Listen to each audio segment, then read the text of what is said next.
El clima de nuestro planeta es el resultado de un complejo equilibrio. En su desarrollo, la sociedad humana lanza a la atmósfera distintos gases, lo que llamamos gases de efecto invernadero, y su concentración modifica este equilibrio. ¿Cómo puede ajustarse a este proceso el mecanismo climático? ¿Cómo irán evolucionando las temperaturas? ¿A qué tendremos que enfrentarnos durante las próximas décadas? En Japón se ha diseñado una supercalculadora que responderá a estas preguntas. El simulador terrestre. Está formado por más de 5.000 procesadores y es en la actualidad una de las 10 máquinas más poderosas del mundo. Gracias a esta herramienta, un equipo formado por los especialistas en climatología japoneses más importantes ha podido desarrollar un modelo muy preciso del sistema de cambios que determina el clima terrestre. A continuación, han introducido en este modelo los datos sobre la previsión de emisiones de gases de efecto invernadero para el siglo XXI. De estos cálculos ha nacido un mapa de la evolución del clima en el planeta hasta el año 2100.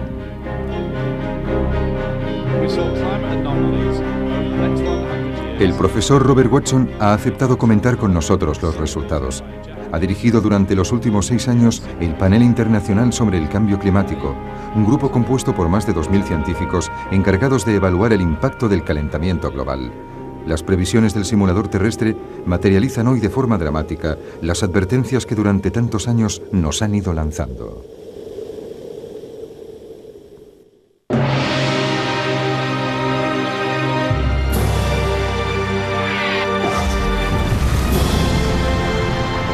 Calentamiento global, año 2100.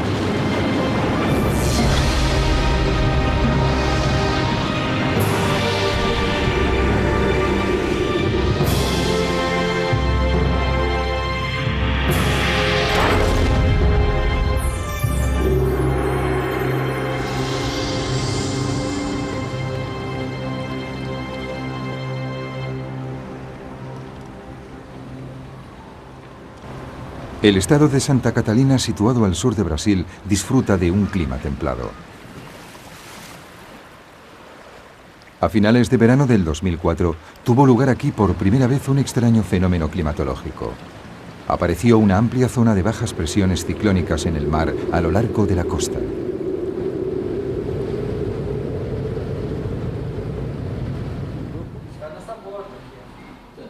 Clovis Correa, del Instituto Meteorológico del Estado de Santa Catalina, ha seguido este fenómeno desde su aparición.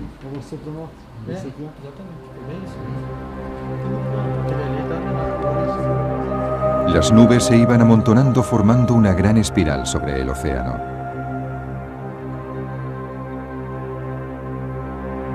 Los meteorólogos del observatorio no podían creer lo que estaban viendo. Esta formación de nubes se asemejaba a la de un ciclón tropical, pero los ciclones tropicales, llamados también huracanes o tifones, hasta ahora se habían formado cerca del Ecuador para después alejarse hacia latitudes mayores. No se había informado nunca sobre un fenómeno de este tipo en el Atlántico Sur. Además, esta zona de bajas presiones no se estaba desarrollando en el cinturón tropical, sino más al sur, en una zona templada. Yo estaba asombrado. No había otra palabra. Ninguno de nuestros meteorólogos había visto jamás algo como eso. La cosa parecía realmente seria. Un año antes, cuando el simulador terrestre comenzó a enviar sus primeros resultados, los investigadores se sorprendieron al ver aparecer las proyecciones de un fenómeno desconcertante: la presencia de un ciclón tropical en el mar, junto a las costas de Brasil. Era muy extraño. No debería haber ciclones en esa zona. Pensamos que se trataba de un error del programa. ¿Llegaría a ser realidad aquello que habían considerado una aberración? ¿Había anticipado el simulador terrestre un fenómeno atmosférico totalmente nuevo? El movimiento de la espiral de nubes sobre el Atlántico aumentó hasta definir una característica indiscutible: el ojo de un ciclón. Un equipo de la NASA siguió la evolución del fenómeno a través de imágenes vía satélite.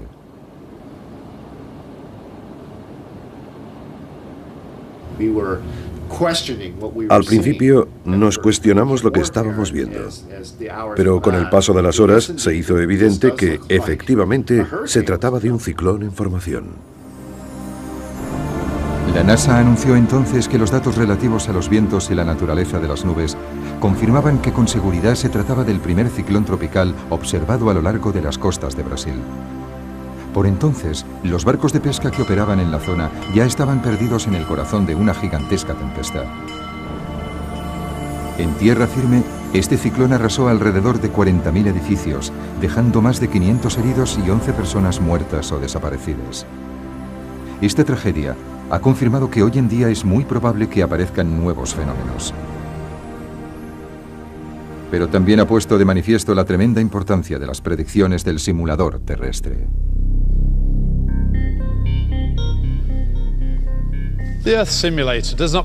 El simulador terrestre no nos proporciona predicciones meteorológicas para un día concreto, sino que nos da informes a largo plazo. Desde la revolución industrial, la concentración de dióxido de carbono en la atmósfera ha ido rápidamente en aumento. También la temperatura ha subido ya una media de 0,6 grados centígrados. El Panel Internacional sobre el Cambio Climático estima que dentro de un siglo la concentración de dióxido de carbono podría aumentar hasta 960 partes por millón, 2,6 veces más que hoy, si sigue creciendo la economía mundial y si seguimos consumiendo combustible fósil. Con la firma del Protocolo de Kioto, los países industrializados se comprometen a reducir sus emisiones de dióxido de carbono hasta quedar un 5% por debajo de los niveles obtenidos en 1990. Si se logra este objetivo, los niveles de CO2 llegarán en un siglo solo hasta 860 partes por millón. Si nos inventamos medios más eficaces para usar y producir energía, podríamos ir más allá y reducir los niveles de CO2 hasta 700 partes por millón sin necesidad de frenar el crecimiento económico. Este valor de 700 partes por millón es el que sirve de base para las proyecciones del simulador terrestre. El simulador predice que en el peor de los casos, en 100 años, la temperatura de la Tierra aumentará 4,2 grados de media. Una de las consecuencias más preocupantes del calentamiento global será la desertización del terreno y su impacto en la ecología. Este mapa nos muestra la posible evolución de la desertización en los próximos 100 años. Cuanto más roja sea una zona, más seca y árida será. En el 2100 será muy grave en el sur del continente africano, en Europa a lo largo de toda la zona mediterránea y también en el continente americano.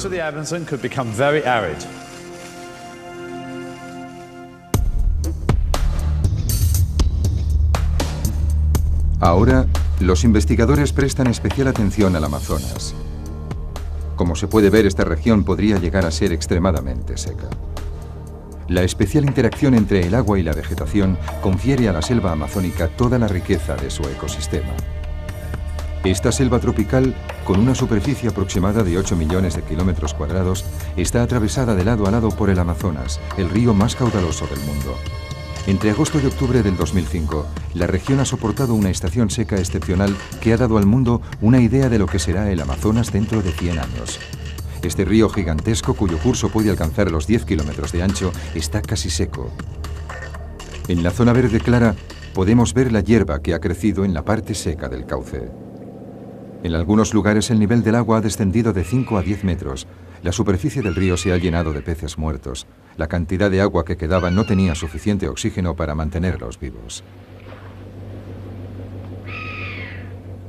48 anos que eu tenho aqui nesse He local, vivido aquí morando durante aqui. 48 años y visto nunca una he seca visto dessa una que estación tan aconteceu esse seca ano. como esta. Porque ainda tá morrendo Tampoco lá se dentro, puede mas não pescar tá mais porque pegando devido todos los à peces água tá están poluída já muertos. pela mortandade que morreu, né? Esta sequía va ligada a un excepcional aumento de la temperatura de la superficie de las aguas del Atlántico. Habitualmente, el aire cargado con la humedad del océano sobrevuela la cuenca del Amazonas hasta toparse con la cordillera de los Andes. Allí se eleva y se condensa, formando nubes que sueltan su humedad en forma de lluvia.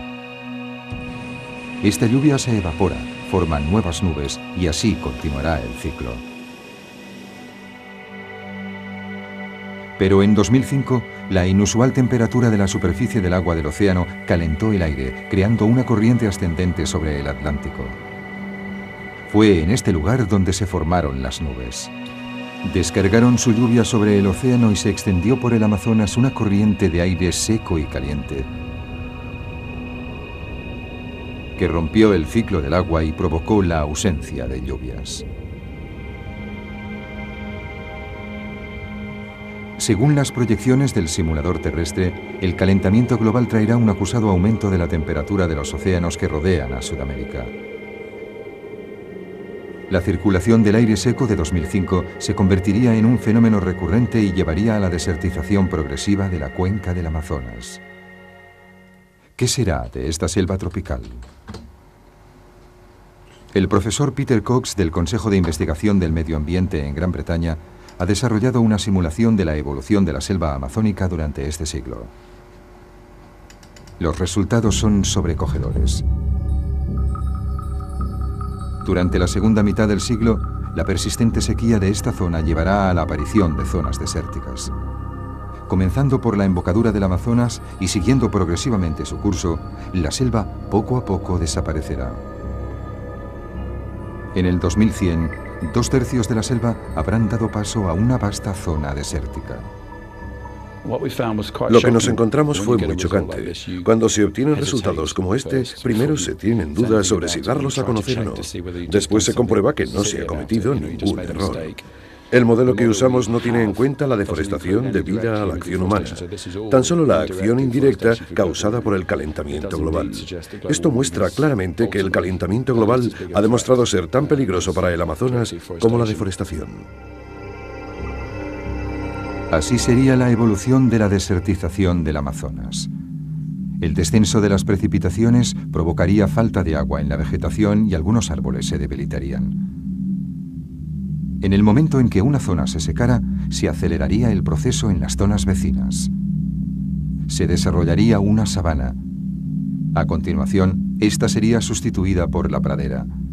El clima se haría cada vez más seco e incluso a la hierba le faltaría el agua. En 2100, el Amazonas no sería más que un inmenso desierto. La desertización del Amazonas afectaría a la totalidad del clima del planeta. Los árboles de la selva amazónica absorben una gigantesca cantidad de dióxido de carbono.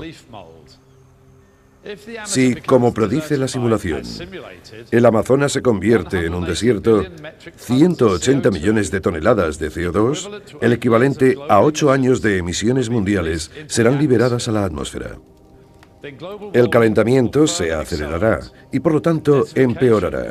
Es un círculo vicioso. Según otra simulación, esta sequía puede tener un tremendo impacto sobre nuestro alimento diario.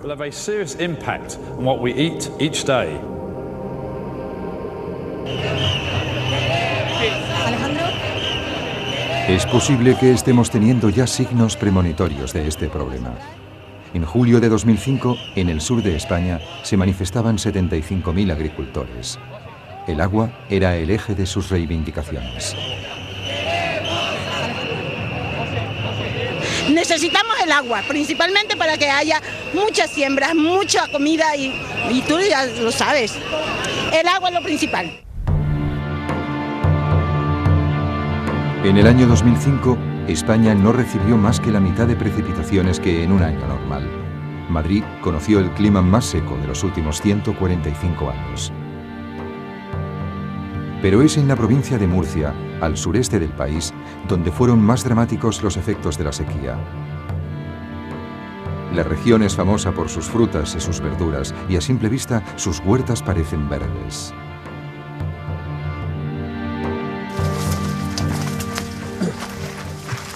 Bueno, aquí como podrán observar, fíjese el melocotón de este árbol, que normalmente este melocotón tendría que estar aproximadamente así de gordo, ¿eh? Por lo tanto, fíjese la diferencia de tamaño.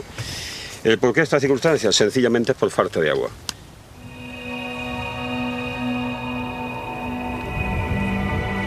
Esta excepcional sequía también supuso un duro golpe para la producción de cereales. Las grandes zonas de cultivo de cereales españolas no han recibido más que 1/3 de las precipitaciones habituales. La familia de Tomás Lorenzo lleva cultivando estas tierras desde hace generaciones. Él mismo tiene más de 90 hectáreas dedicadas al trigo.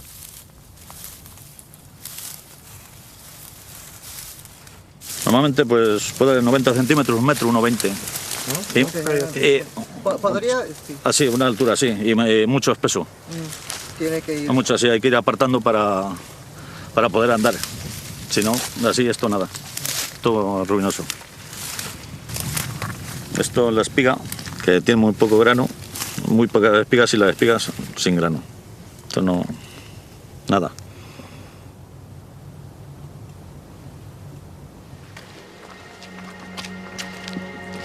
Este es su granero. En principio debería estar lleno hasta arriba. Pero su cosecha representa menos del 5% que la de un año normal. Y sus pérdidas se elevan a más de 60.000 euros. Con un par de cosechas, otra cosecha como esta, o otras dos, pues se acaba. No podríamos soportarlo.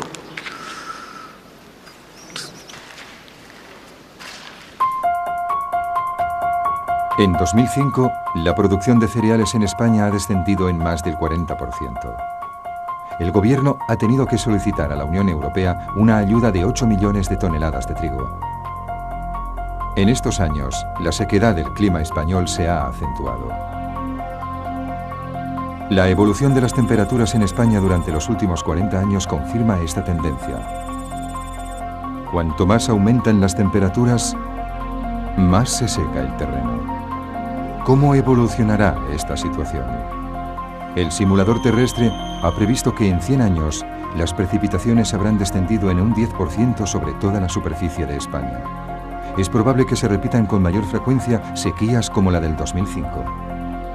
La situación de las grandes plantaciones de cereales de la costa mediterránea es motivo de gran preocupación. La falta de agua afectará profundamente la producción de la agricultura mundial. Aquí podemos ver un pronóstico de la evolución de la producción de alimentos durante este siglo, basado en los datos aportados por el simulador terrestre. En las áreas verdes, la producción aumentará. En las rojas, va a descender. En los países del norte, donde las temperaturas son más frescas, un ligero calentamiento podría estimular la producción agrícola. Pero en la mayoría de los países tropicales o subtropicales, la producción disminuirá. El fenómeno afectará a toda el área mediterránea, incluyendo a España y al sur de África. También al sudeste de Asia. Los Estados Unidos y América Central se verán gravemente afectados. La producción agrícola disminuirá en casi todo el mundo. Como resultado, el precio de los cereales aumentará un 20%, lo que será catastrófico para los países importadores. Los países más pobres de África se verán especialmente afectados, y se añadirían 54 millones de personas a la cantidad de población mundial que corre el riesgo de morir por hambre. Según el simulador terrestre, el calentamiento global podría también recrudecer las olas de calor durante el verano en las zonas templadas. Sus predicciones inciden en los riesgos ligados a esas olas de calor en las grandes ciudades. El rojo señala las zonas más expuestas. Regiones enteras de Europa, donde es difícil imaginar hoy que la subida de las temperaturas sea una causa grave de mortalidad, están especialmente amenazadas. En agosto de 2003, París sufrió la ola de calor más terrible de su historia. En París, la temperatura media en agosto es de 24 grados. Pero ese año y durante 10 días seguidos se mantuvo por encima de los 35 grados.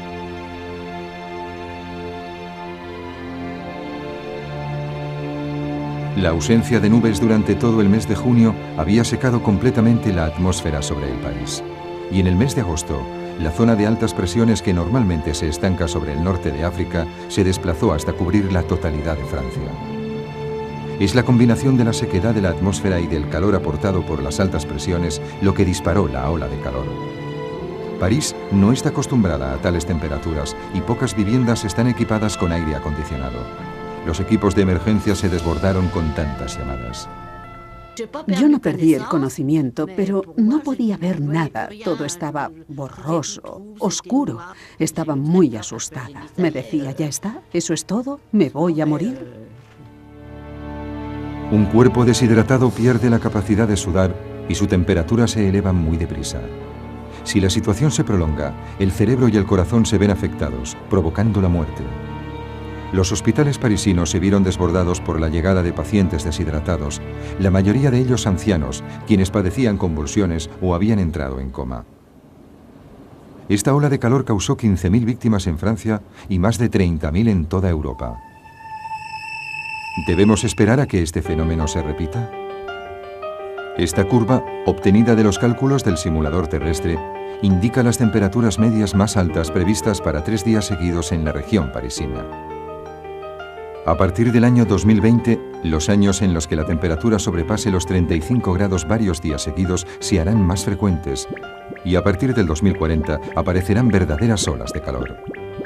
Es posible que la ola de calor del 2003 haya sido uno de los primeros signos que advierten de esta tendencia. En el futuro es probable que mucha gente muera en verano debido a las olas de calor. Muchos países, incluyendo aquellos que hasta ahora no han experimentado una ola de calor, pueden encontrar difícil cómo enfrentarse al impacto del calor extremo. El profesor Larry Kalkstein de la Universidad de Delaware ha utilizado los datos que ofrece el simulador terrestre para calcular la probable evolución de la cantidad de muertes debidas al calor en las grandes urbes. En Tokio, esa cantidad deberá multiplicarse por 2,5 dentro de 50 años y por 11 dentro de un siglo. En 2100, Londres conocerá 47 veces más muertes debidas al calor que hoy. Nueva York, 43 veces más. Los cálculos efectuados en 6 de las ciudades más grandes del mundo predicen todos ellos un fuerte aumento. Las cifras más impresionantes corresponden a ciudades situadas más al norte, en zonas que hoy disfrutan de clima fresco. En las ciudades situadas cerca del Ecuador, muy poca gente muere de calor. Las temperaturas son elevadas, pero varían poco. Tokio, Nueva York, Toronto o París son mucho más vulnerables porque un día pueden tener 35 grados y al día siguiente 20 grados. Las personas no están acostumbradas al calor. Los pueblos y las estructuras urbanas no están adaptados a eso. Las casas tampoco.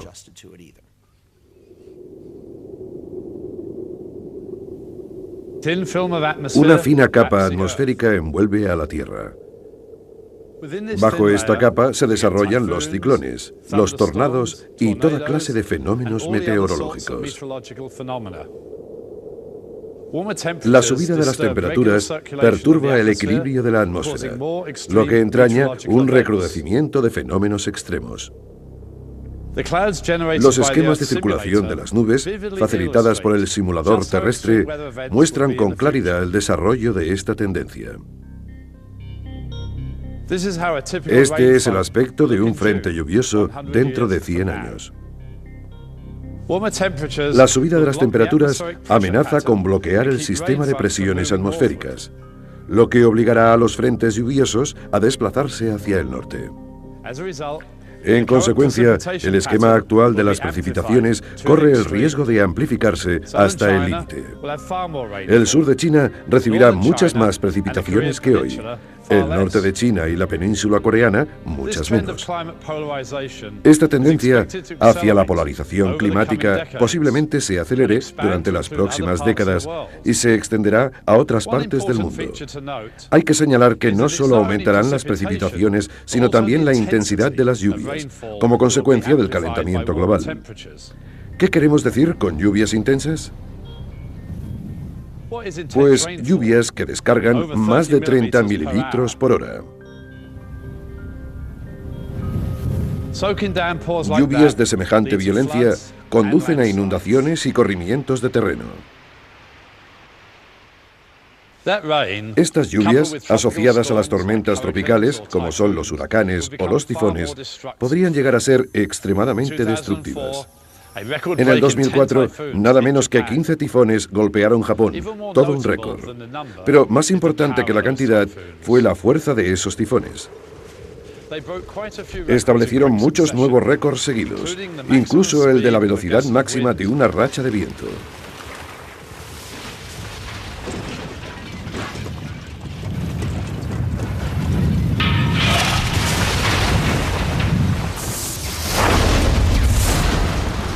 En el 2005 se desarrollaron 14 huracanes en el Atlántico Norte, de los que 3 no tenían precedente. Eran huracanes de categoría 5. Son los más poderosos, con vientos que pueden alcanzar los 300 km/h. Nos encontramos en el ojo del Katrina. Es un huracán de categoría 5. Los vientos aquí superan los 300 km/h.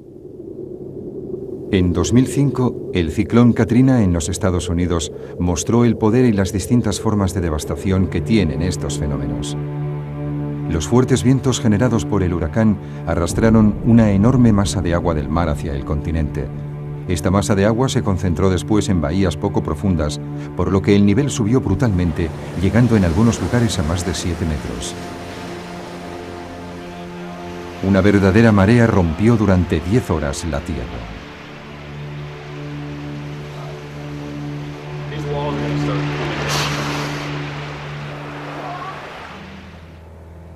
En especial, el pueblo de Biloxi, en Mississippi, fue uno de los más azotados. El poder del maremoto pulverizó este puente que se extendía sobre la bahía.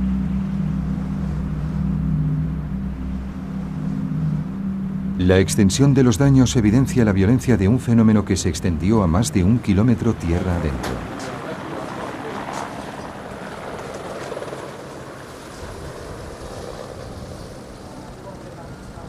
Betty Moderer pudo ser evacuada a tiempo, pero cuando regresó, como les pasó a muchos habitantes del pueblo, le esperaba un espectáculo desolador.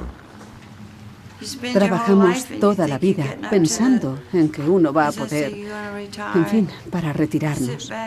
¿Debemos sentarnos y dejar que el viento te arrastre? Es duro de aceptar.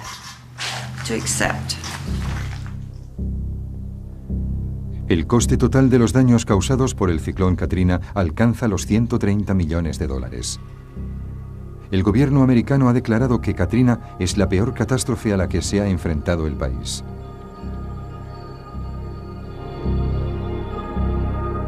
Los estudios han mostrado que el calentamiento global ha contribuido a agravar el fenómeno. El calentamiento global ha contribuido a la subida de las temperaturas de la superficie de los océanos.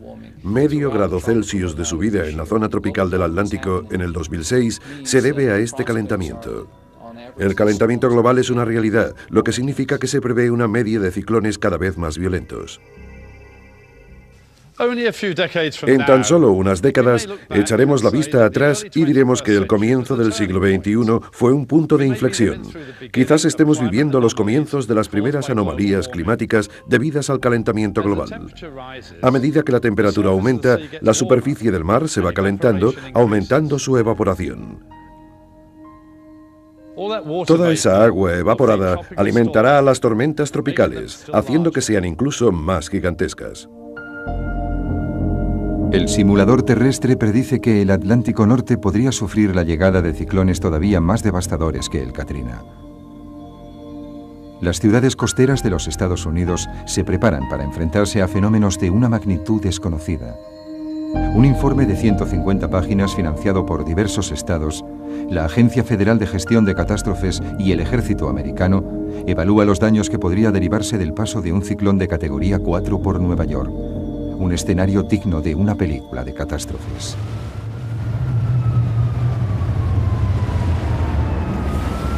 Vientos de más de 215 kilómetros por hora sacuden a los rascacielos.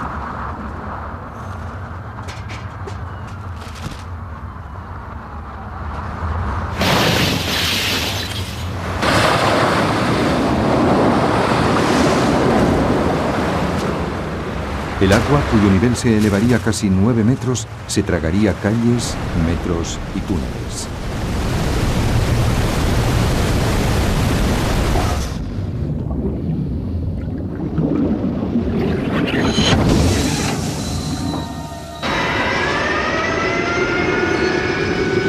El informe concluye que es imposible evaluar el coste de los daños potenciales y solicita al gobierno y al Estado de Nueva York que construyan diques de contención gigantescos y que elaboren un plan de acción para un sistema de evacuación urgente.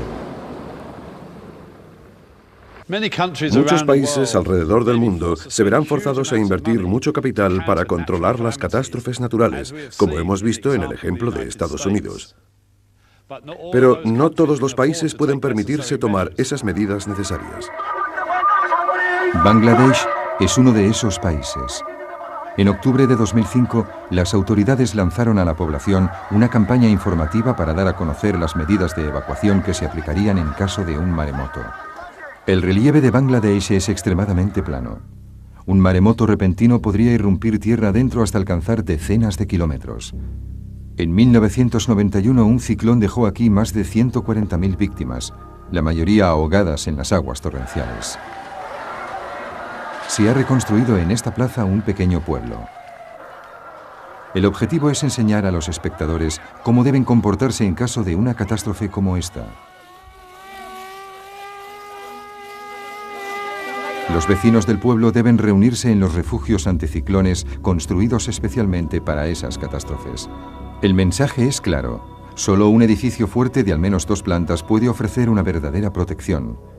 Pero los fondos públicos son insuficientes y la construcción de esos refugios ha sufrido un retraso considerable.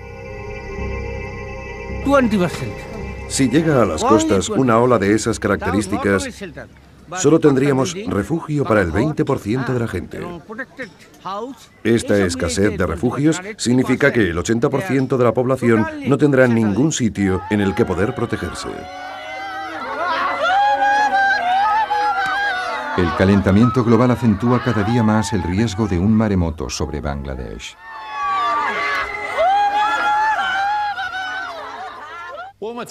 Las temperaturas más elevadas romperán el equilibrio ecológico. Eso quiere decir que corremos el riesgo de ser expuestos a amenazas desconocidas. El caso de Taiwán ilustra cómo un ligero aumento de la temperatura puede tener dramáticas consecuencias en nuestras vidas. La segunda ciudad más grande de Taiwán, Kaohsiung, alberga una población de 1,5 millones de habitantes.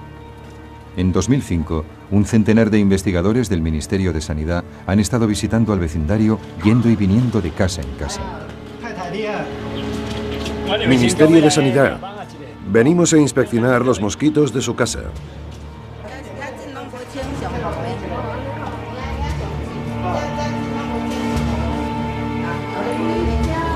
Registraban exhaustivamente cada casa en busca de mosquitos o lugares en los que hubiesen podido depositar sus huevos.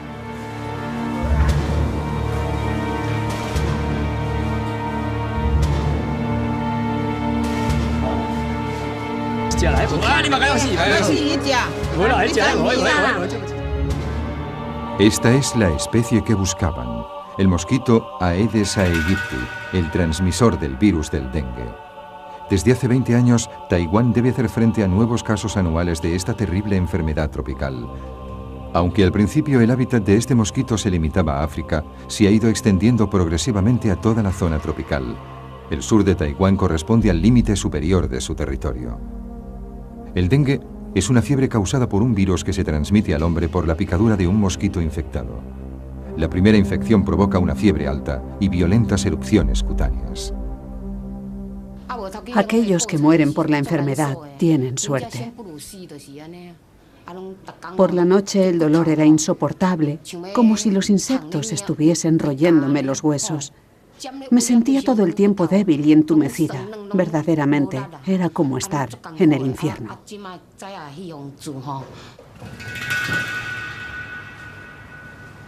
Una segunda infección puede derivar en una fiebre hemorrágica mortal. Rio Chuan-shen vive en Kaohsiung. En febrero de 2002 su mujer murió como consecuencia del dengue. Ella se había contaminado una primera vez 3 años antes.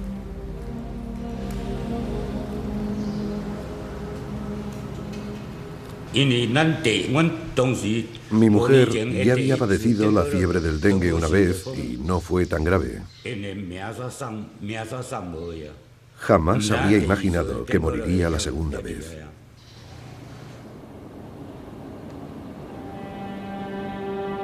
Aún no existe vacuna contra la fiebre hemorrágica del dengue.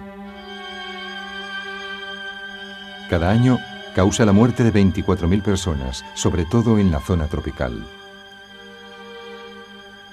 Durante la década de los 90, solo se registraron en Taiwán unos cientos de casos. Pero en 2002, la cifra se disparó hasta 5.000. ¿Cómo explicar este aumento? Un profesor de la Universidad de Kaohsiung ha estudiado la correlación que existe entre este fenómeno y la evolución de las temperaturas. El virus llega cada año a la isla de Taiwán procedente del continente. Pero las larvas del mosquito portador mueren cuando la temperatura desciende por debajo de los 20 grados centígrados. Por eso el virus se erradica de la isla de forma natural cada invierno. Según la profesora Selon Pai-Shuhua de la Universidad de Kaohsiung, el espectacular aumento de los casos del dengue en 2002 está ligado al aumento de las temperaturas invernales.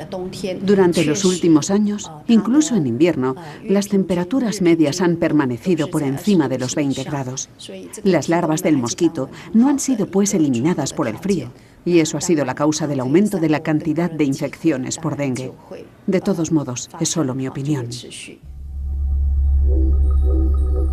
En el pasado, las temperaturas medias invernales de Kaohsiung eran siempre inferiores a 20 grados.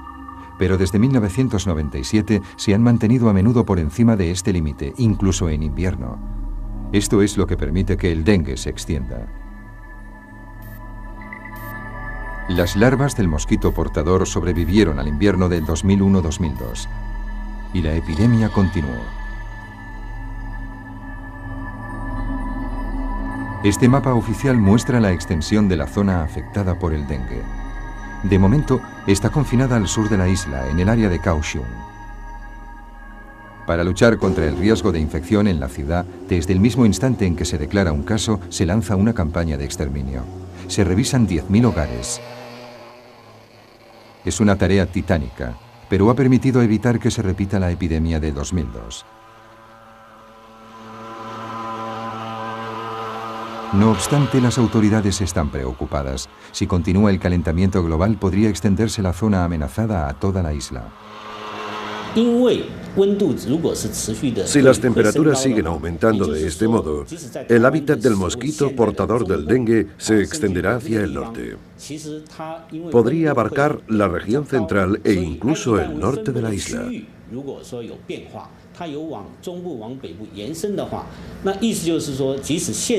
Corremos el riesgo de que se declaren casos en zonas en las que jamás se había manifestado.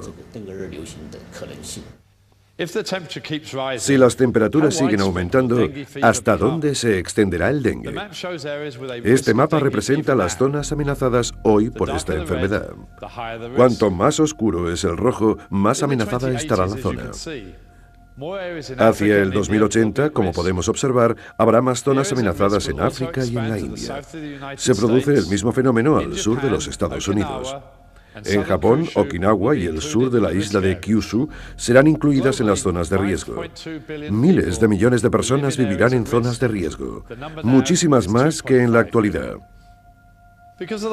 Con el aumento de las temperaturas también se reproducirán otras enfermedades como el paludismo y el cólera.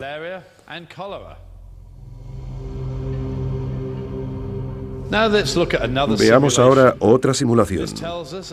Nos muestra que cerca de 260 millones de personas corren el riesgo de perder sus hogares debido a los cambios bruscos del clima mundial. Estas personas se convertirán en lo que llamaremos refugiados medioambientales. ¿Dónde van a ir? Una entrada repentina de población podría ocasionar fricciones dentro de cualquier comunidad. En la zona ártica, la población ya se está viendo forzada a trasladarse. La isla de Shishmaref está situada a lo largo de la costa noroccidental de Alaska. es una estrecha franja de tierra de unos 5 kilómetros de largo. Aquí viven unas 600 personas. La mayoría de los miembros de esta comunidad pertenece a la tribu india de los Inupiaq. Su modo de vida ancestral se basa en la pesca y la caza. Pero pronto tendrán que dejar su isla. Durante los últimos años, la erosión ha desgastado la costa y muchos habitantes de la isla han visto cómo el mar se tragaba sus casas.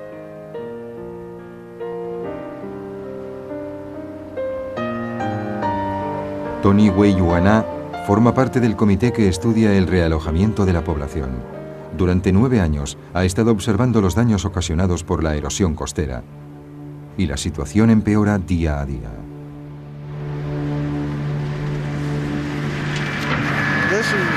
Esta es la casa de Nathan Weyuwana.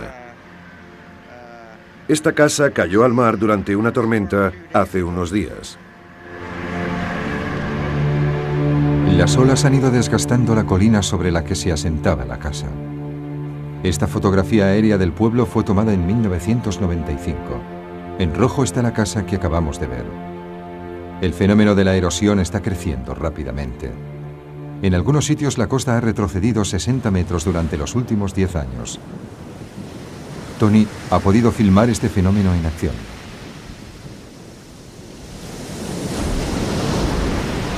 Si el terreno que constituye la base de las colinas se rompe con tanta facilidad, es porque se trata de permafrost. Cuando la tierra congelada se encuentra expuesta al aire libre, se funde literalmente ante las embestidas de las olas. Si hoy es tan vulnerable, es debido a la disminución del casquete glaciar del Polo Norte. Antes, en octubre, cuando el viento de las tempestades soplaba sobre el mar, las costas ya se habían congelado. El hielo actuaba como un rompeolas, protegiendo el terreno de la erosión. Cuando llega una tormenta y no hay hielo, es muy peligroso para la comunidad, ya que el agua golpeará directamente contra la orilla e irá llevándose la arena.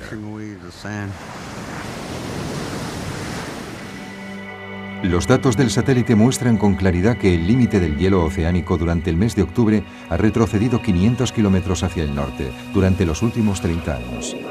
Y según el simulador terrestre, en verano todo el conjunto del casquete polar puede haber desaparecido para el año 2070.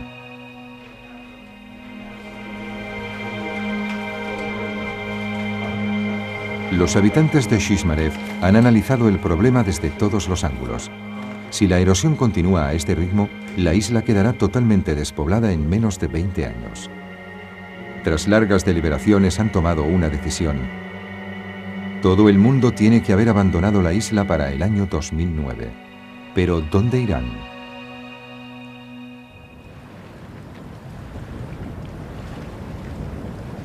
Esta pradera, situada en el continente, en Alaska, a unos 20 kilómetros de la isla, es una de las posibilidades barajadas.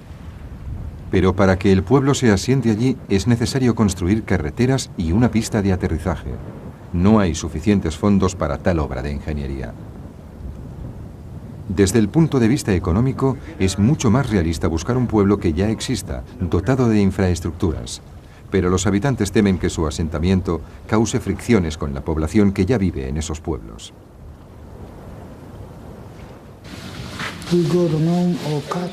Si fuésemos a uno de esos sitios, nada sería como antes. Tendríamos miedo. Se nos recibiría en un principio con los brazos abiertos. Pero después se nos diría, estáis en nuestras tierras, o cosas por el estilo, así que va a ser muy duro.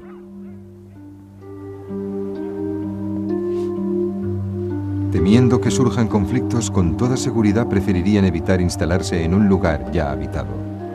Esta comunidad nunca habría imaginado hallarse ante una prueba semejante. Según un informe del gobierno norteamericano, 184 pueblos sufren ya, al igual que Shishmaref, las consecuencias del aumento de las temperaturas. Y lo que está pasando en Alaska no es más que el principio del fenómeno. En otros lugares del planeta hay numerosas islas y zonas costeras que están a punto de ser engullidas por el mar. Un estudio del Panel Internacional sobre el Cambio Climático estima que en el 2100 el nivel de las aguas será 88 centímetros más alto que el que tienen actualmente. El océano engullirá un total de 1,3 millones de kilómetros cuadrados de tierras. Muchos países como Kiribati, Tuvalu y las Maldivas quedarán parcialmente sumergidos bajo las aguas. Podrían incluso desaparecer completamente. Si este escenario se convierte en realidad, veamos cuántas personas perderían sus hogares. 10 millones en los Estados Unidos, 27 millones en Indonesia y 33 millones en Vietnam. Mundialmente esto representaría 260 millones de lo que podríamos llamar refugiados medioambientales. El desplazamiento de grandes masas de población genera fricciones casi de inmediato. Esto es ya motivo de honda preocupación entre los habitantes de Shishmaref. Me preocupa el hecho de que las migraciones masivas causadas por los cambios climáticos puedan derivar en conflictos mundiales y desestabilizar el planeta de un modo hasta hoy sin precedentes.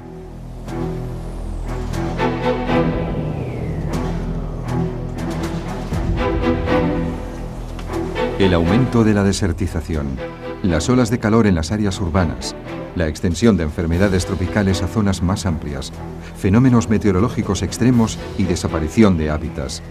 Todas estas predicciones del simulador terrestre nos muestran la cantidad de amenazas a las que nos veremos expuestos este siglo por el simple aumento de unos cuantos grados en la temperatura global.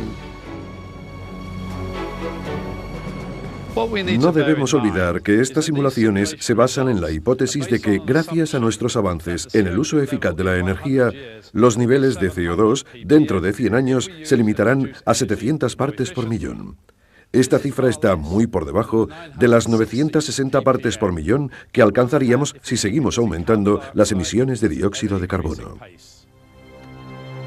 Entonces, ¿qué tendríamos que hacer para evitar que el futuro planteado por el simulador terrestre se hiciera realidad?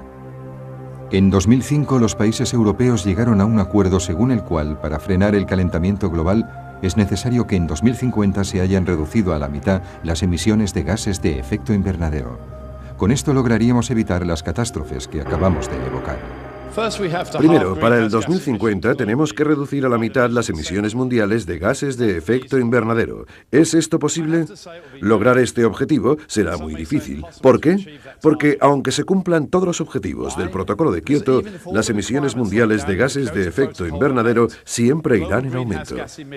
Para poder llegar a disminuir las emisiones a la mitad, debemos descubrir nuevas fuentes de energía, desarrollar nuevas tecnologías para el almacenamiento energético y poner en marcha cualquier tecnología que esté a nuestro alcance para reducir la emisión de gases de efecto invernadero. Los países industrializados y los países en vías de desarrollo deben enfrentarse conjuntamente ante este reto.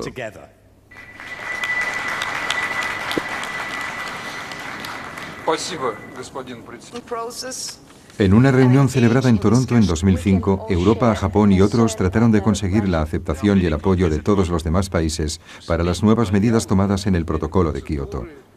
Pero para los grandes países en vías de desarrollo, el esfuerzo inicial debe provenir de los países industrializados, responsables según ellos de la situación actual. Desde la independencia hemos intentado subir el nivel de vida de nuestra gente. El cambio climático, resultado de los modelos históricos y de las emisiones actuales de los países desarrollados, amenaza con anular todos los esfuerzos de desarrollo. Primero, las naciones desarrolladas deben prometer reducciones y luego deben invertir dinero y tecnología en los países en vías de desarrollo para frenar el calentamiento global. Por el contrario, los Estados Unidos, líderes mundiales en cuanto a las emisiones de gases de efecto invernadero, no ratificaron el Protocolo de Kioto con la excusa de que supondría un freno para su desarrollo económico. Se negaron a considerar la puesta en marcha de medidas restrictivas, fueran las que fueran. No se puede lograr el progreso a través de rígidas negociaciones. Creemos que la mejor acción y la mejor manera de avanzar es la que tiene en cuenta la diversidad de estas acciones y los distintos puntos de vista. Finalmente, y a pesar de los esfuerzos realizados, la única decisión confirmada por esta conferencia fue la de seguir con las negociaciones. ¿Lograremos llegar a un acuerdo que salve a nuestro mundo de las catástrofes anunciadas? El tiempo apremia. Mientras seguimos discutiendo, las temperaturas aumentan inexorablemente.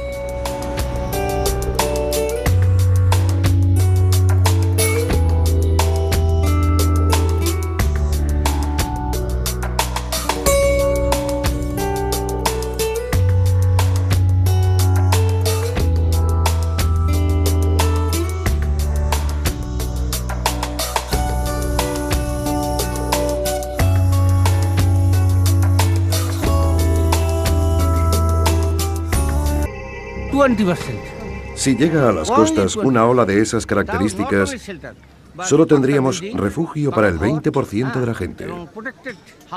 Esta escasez de refugios significa que el 80% de la población no tendrá ningún sitio en el que poder protegerse. El calentamiento global acentúa cada día más el riesgo de un maremoto sobre Bangladesh.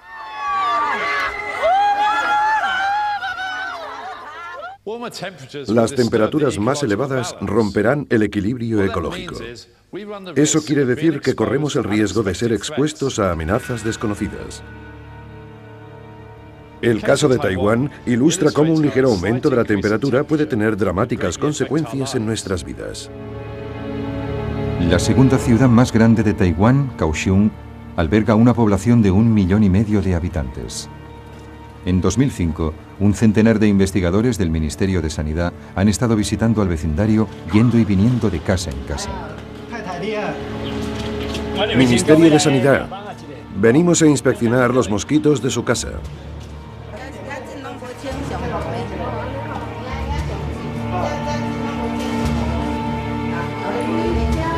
Registraban exhaustivamente cada casa en busca de mosquitos o lugares en los que hubiesen podido depositar sus huevos.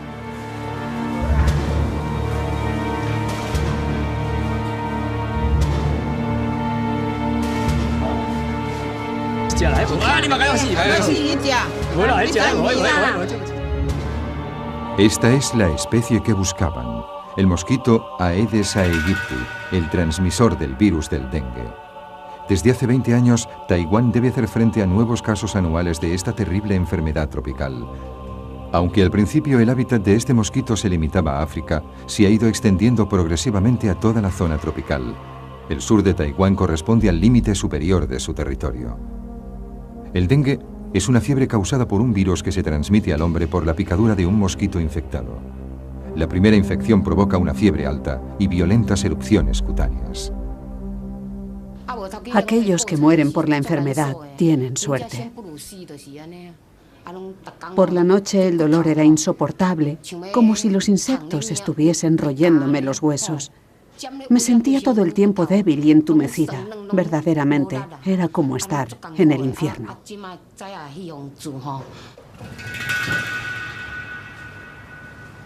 Una segunda infección puede derivar en una fiebre hemorrágica mortal. Rio Chuanshen vive en Kaohsiung. En febrero de 2002 su mujer murió como consecuencia del dengue. Ella se había contaminado una primera vez 3 años antes. Las olas han ido desgastando la colina sobre la que se asentaba la casa. Esta fotografía aérea del pueblo fue tomada en 1995. En rojo está la casa que acabamos de ver. El fenómeno de la erosión está creciendo rápidamente. En algunos sitios la costa ha retrocedido 60 metros durante los últimos 10 años. Tony ha podido filmar este fenómeno en acción.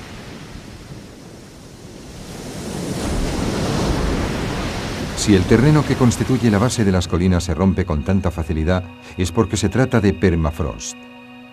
Cuando la tierra congelada se encuentra expuesta al aire libre, se funde literalmente ante las embestidas de las olas. Si hoy es tan vulnerable, es debido a la disminución del casquete glaciar del Polo Norte. Antes, en octubre, Cuando el viento de las tempestades soplaba sobre el mar, las costas ya se habían congelado. El hielo actuaba como un rompeolas, protegiendo el terreno de la erosión. Cuando llega una tormenta y no hay hielo, es muy peligroso para la comunidad, ya que el agua golpeará directamente contra la orilla e irá llevándose la arena.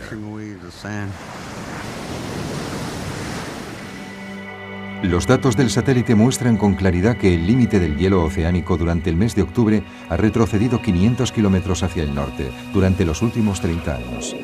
Y según el simulador terrestre, en verano todo el conjunto del casquete polar puede haber desaparecido para el año 2070.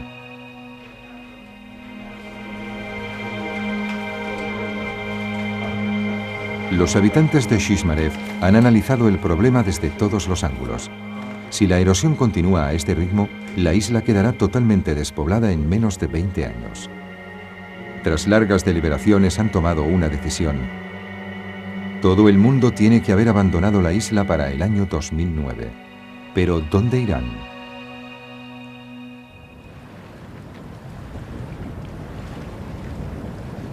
Esta pradera, situada en el continente, en Alaska, a unos 20 kilómetros de la isla, es una de las posibilidades barajadas. Pero para que el pueblo se asiente allí es necesario construir carreteras y una pista de aterrizaje. No hay suficientes fondos para tal obra de ingeniería. Desde el punto de vista económico, es mucho más realista buscar un pueblo que ya exista, dotado de infraestructuras. Pero los habitantes temen que su asentamiento cause fricciones con la población que ya vive en esos pueblos.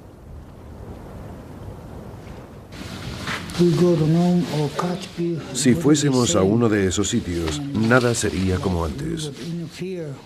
Tendríamos miedo. Se nos recibiría en un principio con los brazos abiertos. 2. Está ligado al aumento de las temperaturas invernales. Durante los últimos años, incluso en invierno, las temperaturas medias han permanecido por encima de los 20 grados. Las larvas del mosquito no han sido pues eliminadas por el frío, y eso ha sido la causa del aumento de la cantidad de infecciones por dengue. De todos modos, es solo mi opinión. En el pasado, las temperaturas medias invernales de Kaohsiung eran siempre inferiores a 20 grados. Pero desde 1997 se han mantenido a menudo por encima de este límite, incluso en invierno. Esto es lo que permite que el dengue se extienda. Las larvas del mosquito portador sobrevivieron al invierno del 2001-2002 y la epidemia continuó. Este mapa oficial muestra la extensión de la zona afectada por el dengue. De momento, está confinada al sur de la isla, en el área de Kaohsiung. Para luchar contra el riesgo de infección en la ciudad, desde el mismo instante en que se declara un caso, se lanza una campaña de exterminio. Se revisan 10.000 hogares. Es una tarea titánica, pero ha permitido evitar que se repita la epidemia de 2002. No obstante, las autoridades están preocupadas. Si continúa el calentamiento global, podría extenderse la zona amenazada a toda la isla. Si las temperaturas siguen aumentando de este modo, el hábitat del mosquito portador del dengue se extenderá hacia el norte. Podría abarcar la región central e incluso el norte de la isla.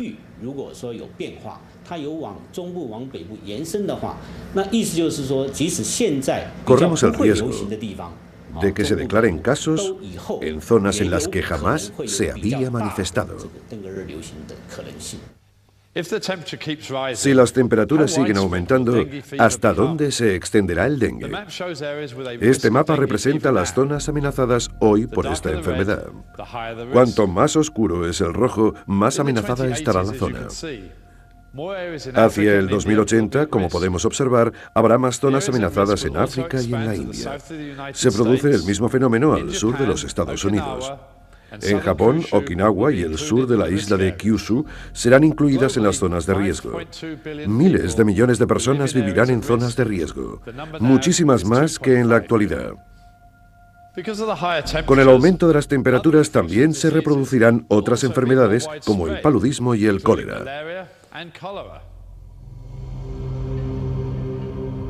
cólera. ， 。 。 。 。 。 。 。 。 。 。 。 。 。 。 。 。 。 。 。 。 。 。 。 。 。 。 。 。 。 。 。 。 。 。 。 。 。 。 。 。 。 。 。 。 。 。 。 。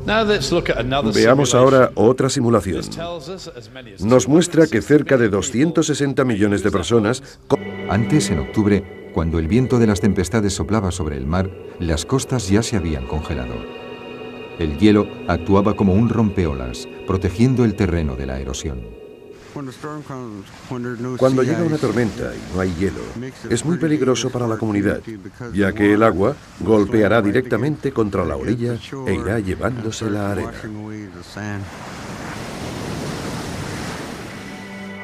Los datos del satélite muestran con claridad que el límite del hielo oceánico durante el mes de octubre ha retrocedido 500 kilómetros hacia el norte durante los últimos 30 años. Y según el simulador terrestre, en verano todo el conjunto del casquete polar puede haber desaparecido para el año 2070.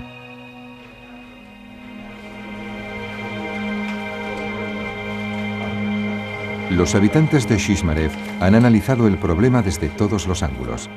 Si la erosión continúa a este ritmo, la isla quedará totalmente despoblada en menos de 20 años.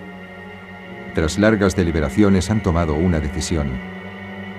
Todo el mundo tiene que haber abandonado la isla para el año 2009. Pero ¿dónde irán?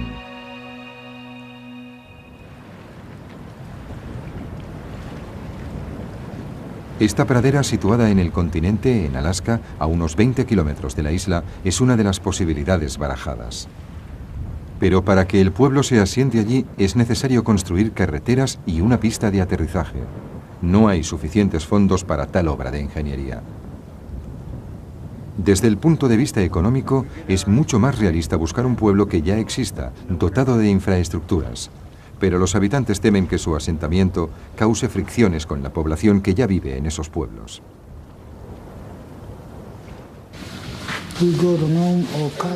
Si fuésemos a uno de esos sitios, nada sería como antes. Tendríamos miedo. Se nos recibiría en un principio con los brazos abiertos. Pero después se nos diría, estáis en nuestras tierras, o cosas por el estilo, así que va a ser muy duro.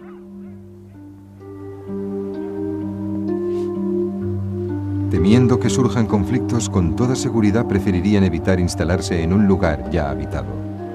Esta comunidad nunca habría imaginado hallarse ante una prueba semejante. Según un informe del gobierno norteamericano, 184 pueblos sufren ya, al igual que Shishmaref, las consecuencias del aumento de las temperaturas. Y lo que está pasando en Alaska no es más que el principio del fenómeno. En otros lugares del planeta hay numerosas islas y zonas costeras que están a punto de ser engullidas por el mar. Un estudiante americano.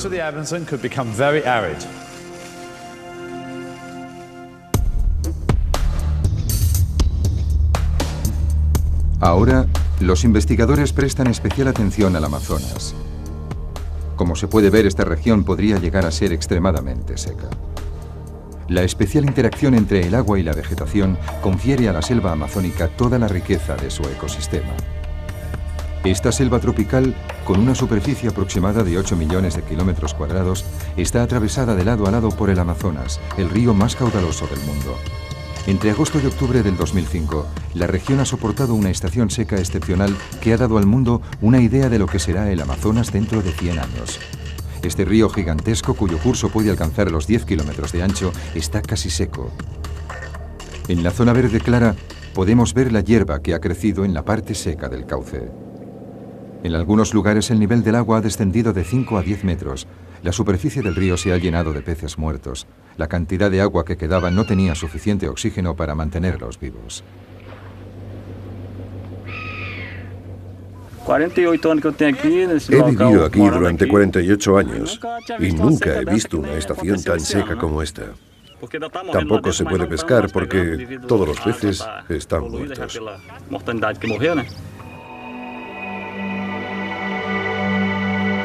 Esta sequía va ligada a un excepcional aumento de la temperatura de la superficie de las aguas del Atlántico.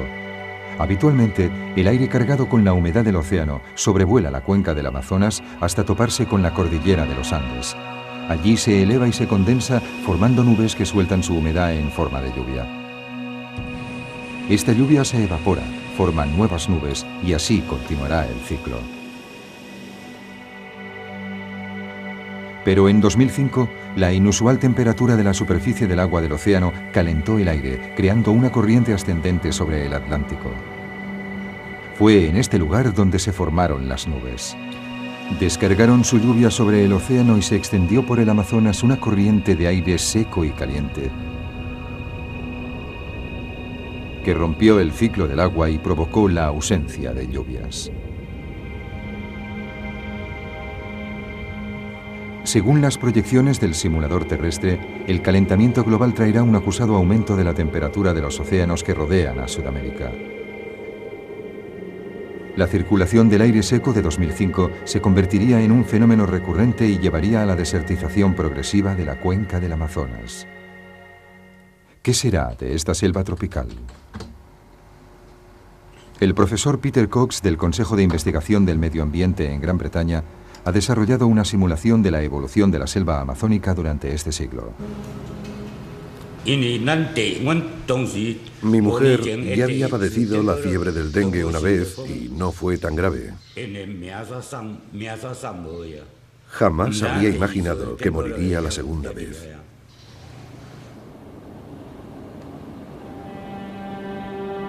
Aún no existe vacuna contra la fiebre hemorrágica del dengue. Cada año causa la muerte de 24.000 personas, sobre todo en la zona tropical. Durante la década de los 90, solo se registraron en Taiwán unos cientos de casos. Pero en 2002, la cifra se disparó hasta 5.000. ¿Cómo explicar este aumento? Un profesor de la Universidad de Kaohsiung ha estudiado la correlación que existe entre este fenómeno y la evolución de las temperaturas. El virus llega cada año a la isla de Taiwán procedente del continente. Pero las larvas del mosquito portador mueren cuando la temperatura desciende por debajo de los 20 grados centígrados. Por eso el virus se erradica de la isla de forma natural cada invierno. Según la profesora Selon Pai-Shuhua de la Universidad de Kaohsiung, el espectacular aumento de los casos del dengue en 2002 está ligado al aumento de las temperaturas invernales. Durante los últimos años, incluso en invierno, las temperaturas medias han permanecido por encima de los 20 grados. Las larvas del mosquito no han sido pues eliminadas por el frío, y eso ha sido la causa del aumento de la cantidad de infecciones por dengue. De todos modos, es solo mi opinión. En el pasado, las temperaturas medias invernales de Kaohsiung eran siempre inferiores a 20 grados. Pero desde 1997 se han mantenido a menudo por encima de este límite, incluso en invierno. Esto es lo que permite que el dengue se extienda. Las larvas del mosquito portador sobrevivieron al invierno de 2001-2002 y la epidemia continuó. Este mapa oficial muestra la extensión de la zona afectada por el dengue. De momento, está confinada al sur de la isla, en el área de Kaohsiung. Para luchar contra el riesgo de infección en la ciudad, desde el mismo instante en que se declara un caso, se lanza una campaña de exterminio. Se revisan 10.000 hogares. Es una tarea titánica, pero ha permitido evitar que se repita la epidemia de 2002. No obstante, las autoridades están preocupadas. Si continúa el calentamiento global, podría extenderse la zona amenazada a toda la isla. Una fina capa atmosférica envuelve a la Tierra. Bajo esta capa se desarrollan los ciclones, los tornados y toda clase de fenómenos meteorológicos. La subida de las temperaturas perturba el equilibrio de la atmósfera, lo que entraña un recrudecimiento de fenómenos extremos. Los esquemas de circulación de las nubes, facilitadas por el simulador terrestre, muestran con claridad el desarrollo de esta tendencia. Este es el aspecto de un frente lluvioso dentro de 100 años. La subida de las temperaturas amenaza con bloquear el sistema de presiones atmosféricas, lo que obligará a los frentes lluviosos a desplazarse hacia el norte. En consecuencia, el esquema actual de las precipitaciones corre el riesgo de amplificarse hasta el límite. El sur de China recibirá muchas más precipitaciones que hoy. El norte de China y la península coreana, muchas menos. Esta tendencia hacia la polarización climática posiblemente se acelere durante las próximas décadas y se extenderá a otras partes del mundo. Hay que señalar que no solo aumentarán las precipitaciones, sino también la intensidad de las lluvias, como consecuencia del calentamiento global. ¿Qué queremos decir con lluvias intensas? Pues lluvias que descargan más de 30 mililitros por hora. Lluvias de semejante violencia conducen a inundaciones y corrimientos de terreno. Estas lluvias, asociadas a las tormentas tropicales, como son los huracanes o los tifones, podrían llegar a ser extremadamente destructivas. En el 2004, nada menos que 15 tifones golpearon Japón, todo un récord. Pero más importante que la cantidad fue la fuerza de esos tifones. Establecieron muchos nuevos récords seguidos, incluso el de la velocidad máxima de una racha de viento.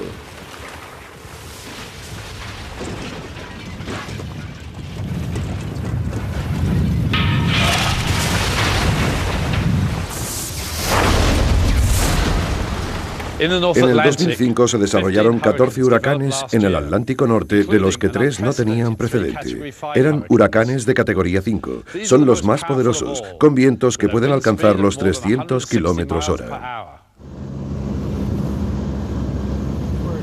Nos encontramos en el ojo del Katrina. Es un huracán de categoría 5. Los vientos aquí superan los 300 kilómetros hora. En 2005, el ciclón Katrina en los Estados Unidos mostró el poder y las distintas formas de...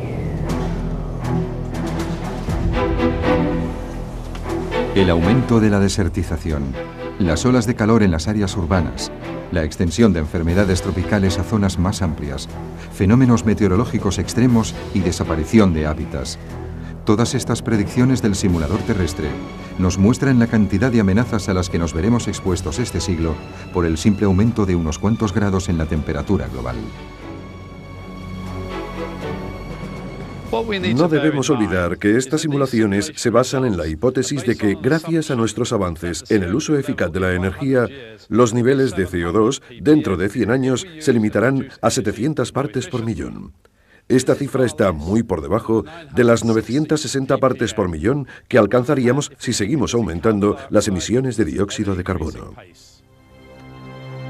Entonces, ¿qué tendríamos que hacer para evitar que el futuro planteado por el simulador terrestre se hiciera realidad? En 2005, los países europeos llegaron a un acuerdo según el cual, para frenar el calentamiento global, es necesario que en 2050 se hayan reducido a la mitad las emisiones de gases de efecto invernadero. Con esto lograríamos evitar las catástrofes que acabamos de evocar. Primero, para el 2050 tenemos que reducir a la mitad las emisiones mundiales de gases de efecto invernadero. ¿Es esto posible? Lograr este objetivo será muy difícil. ¿Por qué? Porque aunque se cumplan todos los objetivos del Protocolo de Kioto, las emisiones mundiales de gases de efecto invernadero siempre irán en aumento. Para poder llegar a disminuir las emisiones a la mitad, debemos descubrir nuevas fuentes de energía, desarrollar nuevas tecnologías para el almacenamiento energético y poner en marcha cualquier tecnología que esté a nuestro alcance para reducir la emisión de gases de efecto invernadero. Los países industrializados y los países en vías de desarrollo deben enfrentarse conjuntamente ante este reto.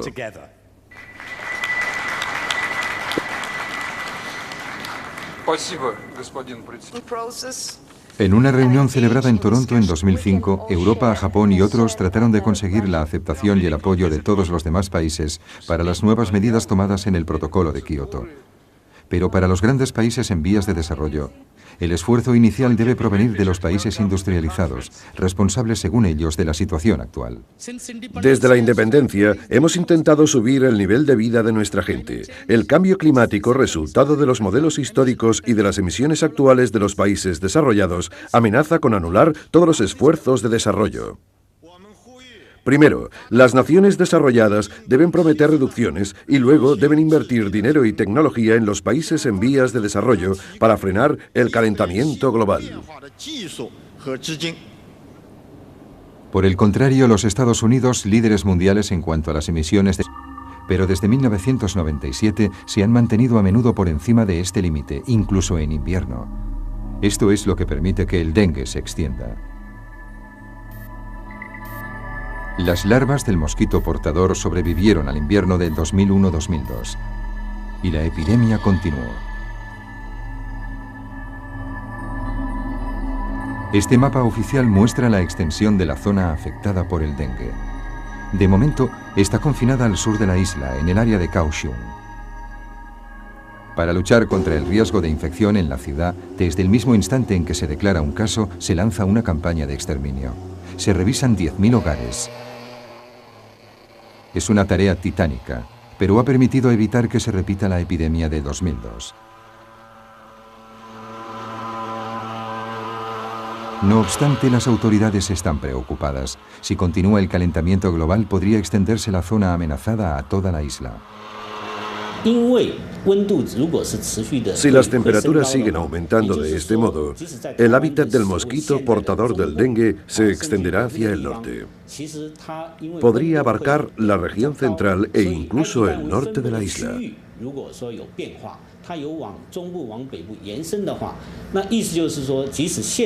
Corremos el riesgo de que se declaren casos en zonas en las que jamás se había manifestado. Si las temperaturas siguen aumentando, ¿hasta dónde se extenderá el dengue? Este mapa representa las zonas amenazadas hoy por esta enfermedad. Cuanto más oscuro es el rojo, más amenazada estará la zona.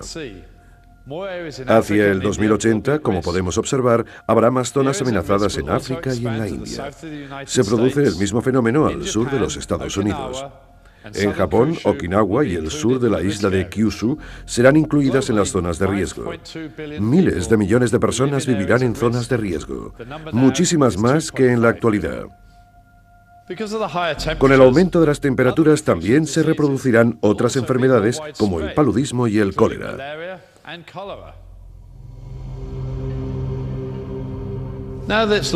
Veamos ahora otra simulación.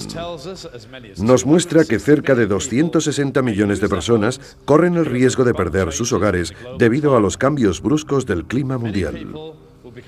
Estas personas se convertirán en lo que llamaremos refugiados medioambientales. ¿Dónde van a ir? Una entrada repentina de población podría ocasionar fricciones dentro de cualquier comunidad. En la zona ártica, la población ya se está viendo forzada a trasladarse.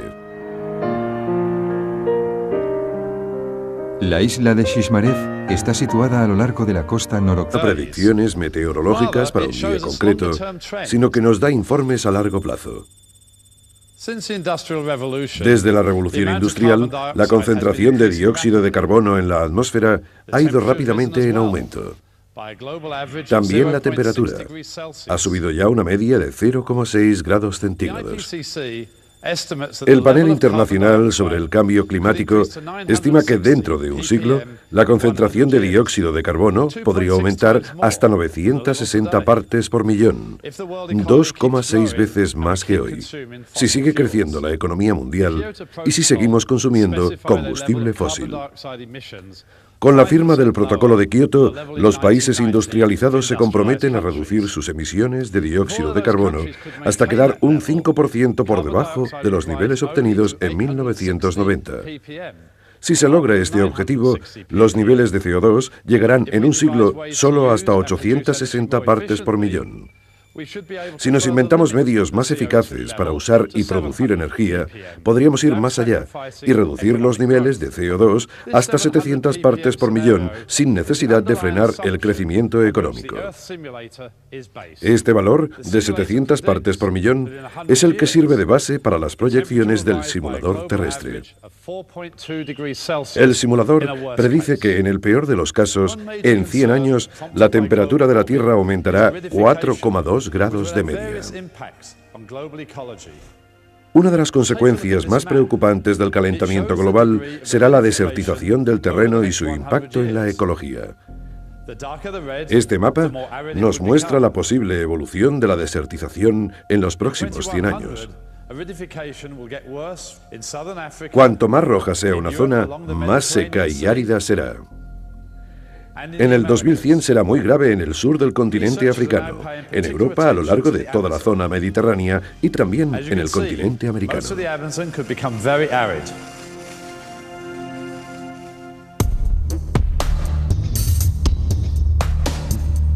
Ahora, los investigadores prestan especial atención al Amazonas. Como se puede ver, esta región podría llegar a ser extremadamente seca. La especial interacción entre el agua y la vegetación confiere a la selva amazónica toda la riqueza de su ecosistema. Esta selva tropical, con una superficie aproximada de 8 millones de kilómetros cuadrados, está atravesada de lado a lado por el Amazonas, el río más caudaloso del mundo. Entre agosto y octubre del 2005, la región ha soportado una estación seca excepcional que ha dado al mundo una idea de lo que será el Amazonas dentro de 100 años. Este río gigantesco, cuyo curso puede alcanzar los 10 kilómetros de ancho, está casi seco. En la zona verde clara podemos ver la hierba. África se verán especialmente afectados. Y se añadirían 54 millones de personas a la cantidad de población mundial que corre el riesgo de morir por hambre. Según el simulador terrestre, el calentamiento global podría también recrudecer las olas de calor durante el verano en las zonas templadas. Sus predicciones inciden en los riesgos ligados a esas olas de calor en las grandes ciudades. El rojo señala las zonas más expuestas. Regiones enteras de Europa, donde es difícil imaginar hoy que la subida de las temperaturas sea una causa grave de mortalidad, están especialmente amenazadas.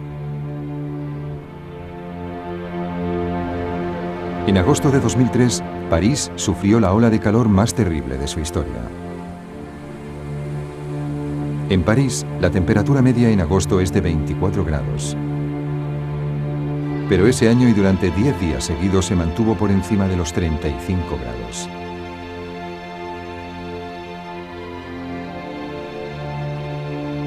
La ausencia de nubes durante todo el mes de junio había secado completamente la atmósfera sobre el país. Y en el mes de agosto, la zona de altas presiones que normalmente se estanca sobre el norte de África se desplazó hasta cubrir la totalidad de Francia. Es la combinación de la sequedad de la atmósfera y del calor aportado por las altas presiones lo que disparó la ola de calor. París no está acostumbrada a tales temperaturas y pocas viviendas están equipadas con aire acondicionado.